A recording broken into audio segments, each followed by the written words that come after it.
Welcome to Get Paid for Your Pad, the definitive show on Airbnb hosting, featuring the best advice on how to maximize profits from your Airbnb listing, as well as real-life experiences from Airbnb hosts all over the world. Welcome.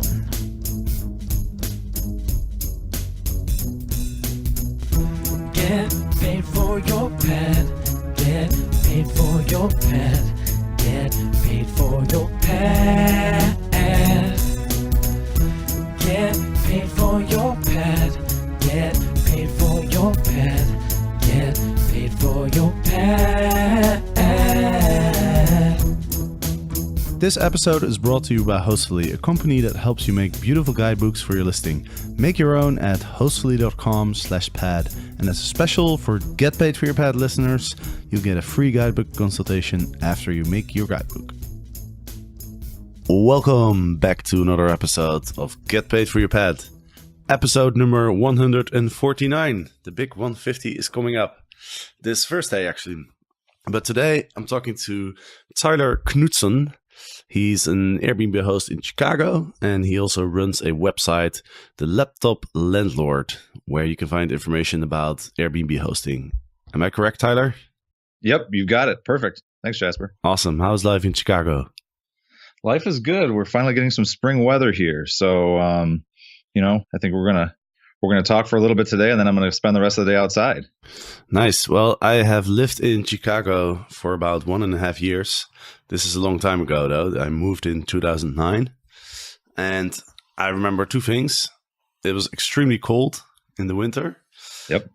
But on the positive side, I remember that once the sun started shining and the temperatures kind of got above 70 degrees or so, the town completely shifted into spring mode, and everybody would throw parties, barbecues, beach volleyball. Like, people really make the most out of the sort of the late spring and the summer. And that's a great time to be in Chicago, I found.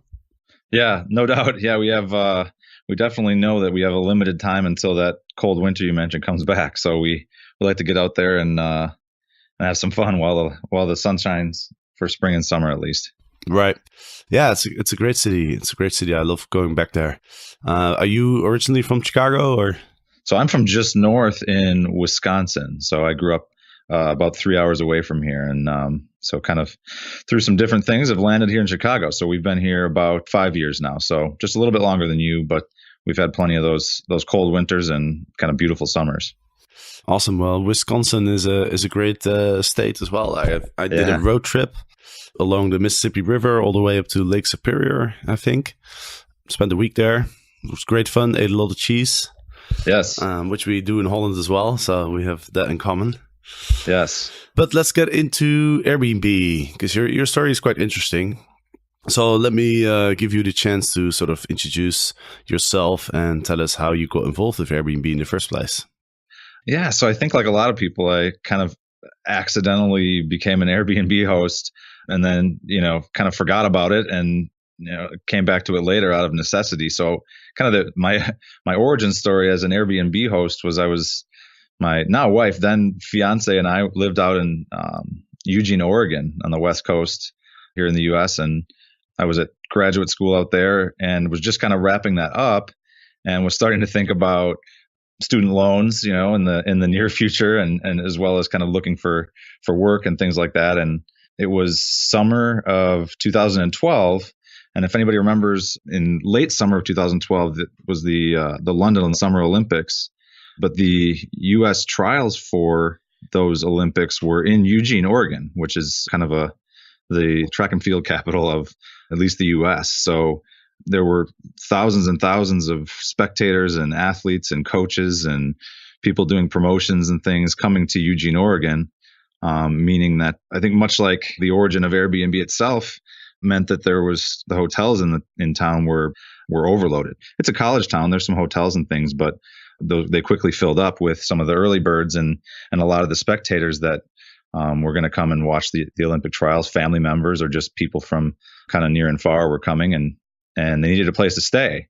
And so back to me kind of thinking about wrapping up school and having to start paying back the student loans, I thought, well, I wonder if we can put our place up for rent on Airbnb. It was fairly new to me at the time. This is 2012. And so listed our place, and I was surprised at how easy it was to find people. And I think some of that had to do with, like I mentioned, people not having anywhere to stay. They were probably looking at either hotels being booked or kind of ridiculously expensive in town. Or staying a long way away. So we were a 7-minute drive from where everything was happening with the Olympic trials, right near the campus. So ended up hosting 2 different sets of guests throughout that 2-week period or week-long period that was the Olympic trials, and kind of forgot about it for a while, and through looking for work and kind of trying to move back to closer to family where we were from, we ended up back here in Chicago, and, still kind of while looking for work and things throughout the year or 2 that followed that, I still hadn't fully paid off those student loans or even close. And at, one point we're looking for ways to make some extra money and tried everything, felt like. So, delivering different things, selling off what you have, which you can only do so much of before you run out of things to sell. And finally ended up remembering kind of a head slap moment. Why don't I try Airbnb? We live in one of the largest cities in the US and in the world. There's got to be some demand for it, and kind of the same story. Put our place up on Airbnb, and it didn't take very long before people were really interested in our place, and then got really interested in, becoming a host again and again. I had some background in kind of customer service, and, kind of really accidentally was pretty great at, making people stay great, and got some great reviews early on, which I later found out is very important, but really wasn't trying to do that at the time, and it ended up being pretty successful for us. That's kind of how I became an Airbnb host originally, and then stepped away from it for a little while, and then kind of became a fairly consistent part-time host again a few years later. And where do you stay when you rent out your place? Yeah, so that's kind of something else I stumbled across accidentally, is that there's different types of Airbnb hosts, and we were kind of opportunists, if you will. So we really just, for the most part, when we were already going to be gone, I would know that far enough ahead of time that I would put our place available. I would set our calendar to available. So, a lot of times we would be back up in Wisconsin visiting family, or, going to someone's birthday party, or just going up to visit family or go on vacation or something up there. And we would put our place up if we knew we were going to leave. So a lot of times we knew that well ahead of time, which I think helped, if I could put it up a month or 6 weeks ahead. But even sometimes we would decide, on a Wednesday that we were going to be gone for the weekend. And even some of those occasions we were able to still, at least during the right season here in Chicago, the season that is starting right about now, it becomes even easier to get some folks last minute to rent our place. So usually we were only renting it when we were already gone, which I think is a very specific type of Airbnb host. There's kind of a whole range of them. Yeah, absolutely.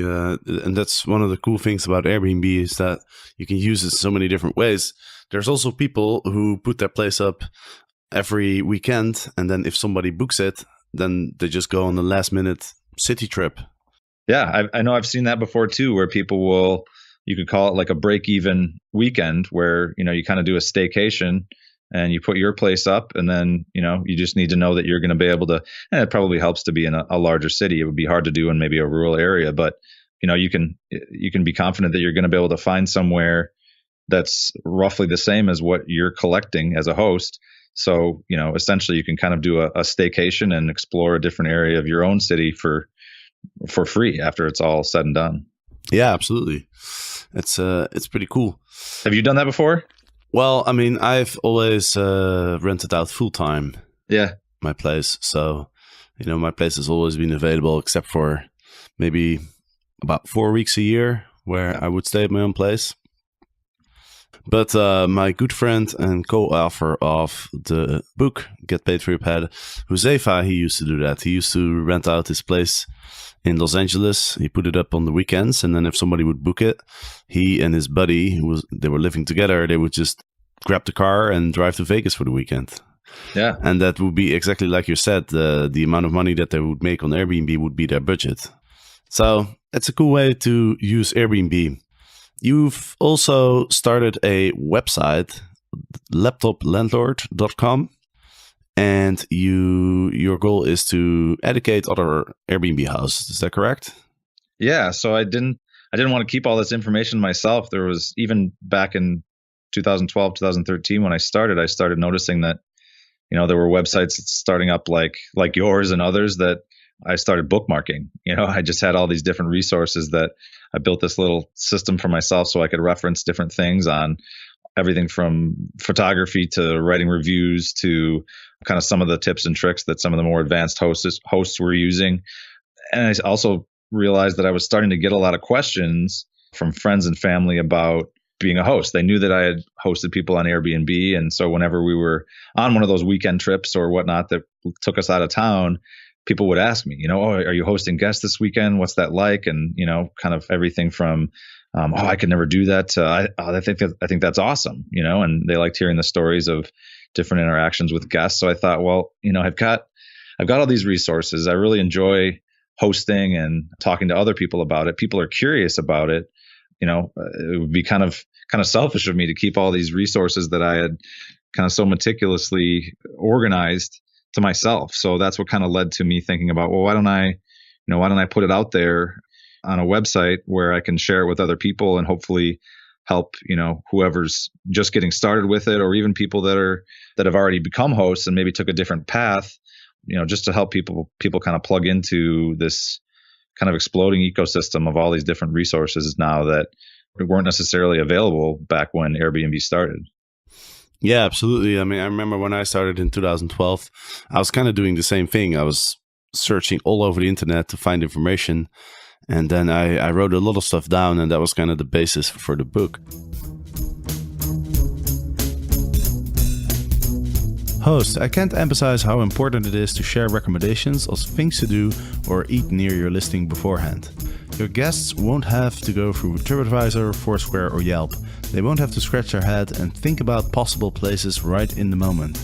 I've been using Hostfully to create an online and printable guidebook to show my guests my favorite coffee places in Amsterdam. They use my recommendations, and I'm getting fewer questions from my guests as a result. I've also included screenshots of my guidebook on my Airbnb listing as a way to differentiate my listing from others. So make your own guidebook at hostfully.com/pad. You've created a really good resource, I have to say, with lots of useful links and lots of useful tips. So I definitely recommend people can check it out at laptoplandlord.com. But you've also composed a number of tips that you want to share with the listeners today, right? Yeah. So I think, it's helpful sometimes. You mentioned I appreciate you kind of mentioning the resource that's featured on the site now. And one of the downsides of that, it sounds great. I think there's over 65 different resources there of some of my favorite things or places to go when I need inspiration or some reference points. But at the same time, when you get in there, it's like, wow, 65 plus resources is also a lot to go through and look at. So, I thought it would be helpful to kind of go over I've got 4 different tips that I think are most helpful. And I tried to also think about, things that wouldn't just be helpful for people that haven't hosted before, but also that wouldn't just be helpful for those that are kind of seasoned hosts. Hopefully it's, I think, things that I see missed a lot when I'm, reading different resources and reading about hosts or looking through and looking for Airbnbs myself. We're traveling upcoming this June and July, and we've been looking for listings, and I see a lot of these things missed. That's kind of the 4 different tips I have all relate to that, and hopefully can be helpful for people who haven't hosted or are thinking about it, but also people who are hosting and maybe want to take things to the next level or make sure that they're doing it correctly. So do you want me to share those? Yeah, let's hear him. Cool. So I think, one of the things, and I almost call it step 0, because I think it's one of those things that's important to almost call out as well before you even start to be a host.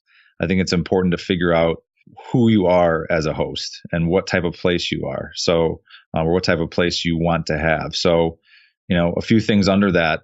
I think it's important to pick a niche and try to be a lot to a small group of people rather than try to be something to everyone and try to appeal to everyone. I think for anyone that hasn't done hospitality type background, they might try to just please everyone because they're coming from different walks of life.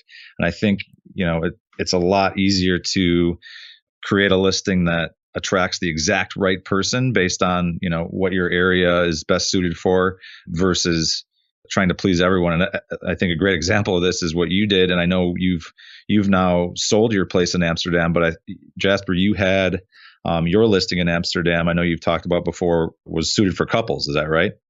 Yeah, that's correct. Yeah. So I think you had, because of the layout of the place and what you had, you kind of figured out over time that, you're going to market directly to couples and write your description that way. And maybe, have your photos in a certain way or your captions in a certain way. So I think, that did a great job of attracting couples, while I think, and the other side of that is it may have repelled non-couples because it was, well, that's not really for me. If it's talking about that it's perfect for couples, which people might think, well, I don't want anybody to not, want my listing, but I think you do. And it's a little counterintuitive, but I think, if you can kind of specialize in something while everyone around you in your neighborhood might be trying to be everything to everyone, you can really kind of customize your experience. So I don't know if you did this, Jasper, but if it's somebody that's looking to have couples, a lot of people will have like a welcome package or whatnot. You might have something different in that welcome package, or, if it's, whether it's snacks or a bottle of wine or whatever it might be, that might be different if your place is suited for couples versus if you found out, there's a lot of bachelor parties in your area and you want to cater to that. The experience that you're going to want to create is going to be very, very different. And I can't imagine a listing that serves both of those kind of two different extremes. Yeah, absolutely. And the bachelor parties are the type of crowd that I try to avoid. Yeah, exactly. So, leave that for somebody else who's maybe ready for that. They maybe wrote some really, really specific guest guidelines in their house rules area specifically suited for that, where, if you wrote those same rules in your couples listing, they might kind of look at you or look at the listing like, well, we would never do half of these things. Why are they even saying this? So I think that's the first one, is kind of figure out who you are as a host. And it kind of depends on, what type of property you have. I know your place in Amsterdam, Jasper, was laid out in a certain way that was great for couples, which is perfect. Your own personality, what are you best suited for? Do you want to be kind of that hands-on host that's maybe there if you're just renting out a room or nearby, or are you somebody who's going to be a little bit more remote? I know there's both types there. And then the time commitment. So what type of time commitment do you want to make? Are you going to want to be pretty heavy and hands-on with people and commit a lot of time yourself? Or is it something where you have a pretty busy lifestyle and you just want to give, maybe a few hours a month or even a few hours a year? You can do that. So that's the top one, is kind of figure out who you are. Makes a little sense. Like, pick your niche. I think that's great advice. Yeah. So I think the second one is just to take some time to set up your listing correctly.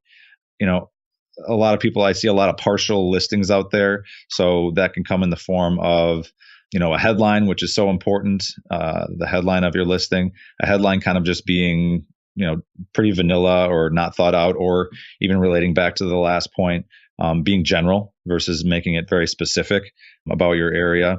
And there's a lot of great resources out there about writing headlines, so I won't dive too much into that. But things like photos that don't have captions, that's one that I see quite a bit, where, the photos obviously are great, but I think there's a lot of opportunity to kind of frame those photos with words to make sure that people are kind of seeing things the way that you want to see them. So I think there's ways to do that as well. So I think that's, in a nutshell, that's the second one, is just take some time to set up your listing correctly. There's lots of resources out there to help you do that, so you don't have to do that from scratch, or kind of figure out what that means. But I know you've got several different pieces on your website, Jasper, where people can learn about that as well. So that's the second one, is take some time to set up your listing correctly.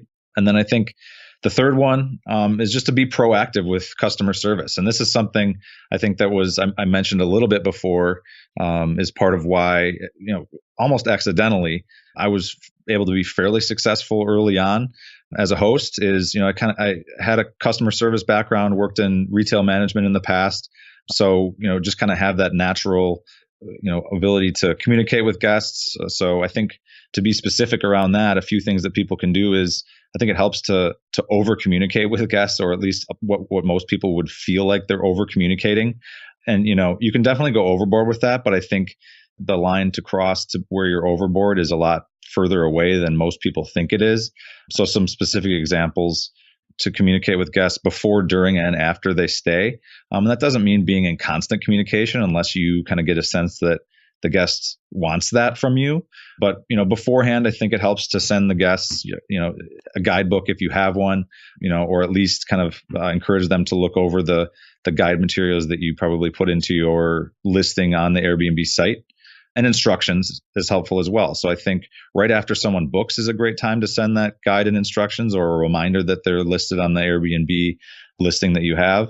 And then I think, a few days before their stay is helpful as well. A lot of times people book 2 or 3 or 4 months ahead of time. And while it's great that you sent them that guide 3 months ago, they may not remember that. It's buried deep in their inbox. And now they're wanting to take their vacation and they might not remember all those important things that will help to make their stay smooth. So that's kind of the before. And then during, I don't love to be all up in people's business while they're staying. They didn't come on vacation most likely to hang out and interact with me. They came to be in Chicago or wherever they're staying, and they want to kind of enjoy the company of whoever they came with. So reaching out during their stay, I'll just usually send a text or a message through the Airbnb app at the end of their first day, just as hey, just checking in. Hope you're enjoying, Chicago, and just invite them again to reach out for anything via text or email, or you kind of have to feel that out, whatever they've been doing along the way. If they've been emailing you the whole time, then make sure you use email for that. Even little things like that, I think, help. Whereas if you're texting someone and they're not somebody who uses text messages, you're not going to necessarily get, credit from them for being that host who's, reaching out and making sure that they have whatever they need from you. And I think the last piece is after.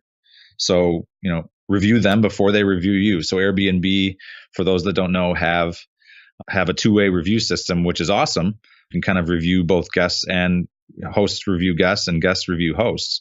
And one of the things you can do proactively is, even though you can't see each other's reviews until you've both filled out a review, or I think until the review period has expired, you can show them. It does alert the guests that you have reviewed them when you do that. So I think reviewing them as soon as you can after their stay is over does two different things. It encourages them to respond back because Airbnb has that built in. They know how important reviews are to their system. So when you review them, Airbnb sends them an email and says, Tyler has filled out a review about you as a guest. Make sure that you review them, by this deadline.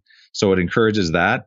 And I think even though they can't see your review, they probably assume that it's positive. I mean, unless you had a really negative experience, and they might know that it's negative. In that case, there's kind of a whole different approach. But in most cases, they probably assume that it's negative. So they just see that coming through and they go, on top of you being someone who over communicates beforehand and then during the stay to make sure that things will go well, it's just one more touch point where they're seeing, Tyler reached out and reviewed again. So this guy's really on top of things. I want to make sure that I review him, and they may review right away after they see that alert from Airbnb. So they've got a positive thought about you in their mind right as they're going to review you. So I think that's kind of the third piece, is just to be proactive and over communicate with customer service. And then the last piece, I think, is I've seen a lot of people try to kind of, now that there are so many tips and tricks out there, people try to automate things as a host too quickly. So, the tip number 4 is to do it all yourself right away before delegating to someone else or outsourcing or trying to automate things. I think, you need to have, at least 5 to 10 guests, I think, is a good guideline where you've kind of been a full service host as much as you're able to, so that you understand, the guests' pain points and what your pain points are as a host before you move into, say, having somebody help you hosting. I know Airbnb started a co-hosting program not too long ago, so you can have other hosts in your area help you out. You can also, there are people who have purchased, I was listening to one of your episodes recently, Jasper, there was somebody who had purchased properties they had never been at and started hosting them. And obviously they have somebody helping to host them because they had not only don't go visit those properties, but they had never visited those properties, which I think is totally great if you've been a host before. And I think, listening to this particular case, they had kind of been in the trenches before. So that's great. But I think a lot of people try to skip right to that before they've kind of been a host and understand both what it takes to be a great host and what guests expect in your specific place. So I think that's, it can actually be more work right away to set up some of that delegating and outsourcing and automating if you don't know what guests need and expect from you. And those early reviews are so important. So you don't want to start yourself in a hole by getting a few poor reviews because you try to be a remote automated host kind of right out of the gate. You can do it and you can get there, but I think, you need to kind of pay your dues first so that you truly understand what it takes to be a host before explaining it to someone else or trying to do it from afar. So those are kind of the 4 tips. Figure out who you are so that you're attracting the right people and repelling the wrong people. Take some time to set up your listing correctly. Be proactive with customer service and over communicate before, during, and after the guest stay. And then to do it all yourself right away if you're just starting hosting before you delegate, outsource, or automate your listing. Awesome, dude. Lovely advice. I think it's all really good points. To finish up this episode, can you tell the listeners where they can go to find out more about your advice and your website? Yes. So, the website is laptoplandlord.com.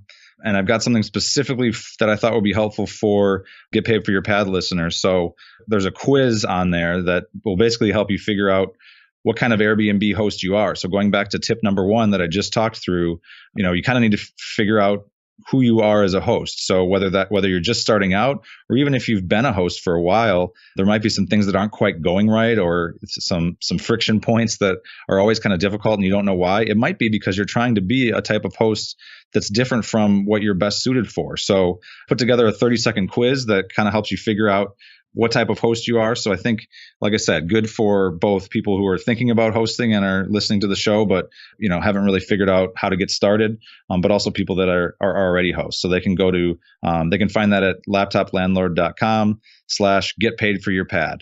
Awesome, dude. Love it. Well, thank you so much for your time and sharing all your advice with the listeners. I think it was very insightful. And good luck with your Airbnb hosting business. Thanks a lot. Same to you, Jasper. All right. And the listeners, of course, thanks for listening. And we'll be back in a few days with another episode. Get paid for your pad. Get paid for your pad. Get paid for your pad. Get paid for your pad.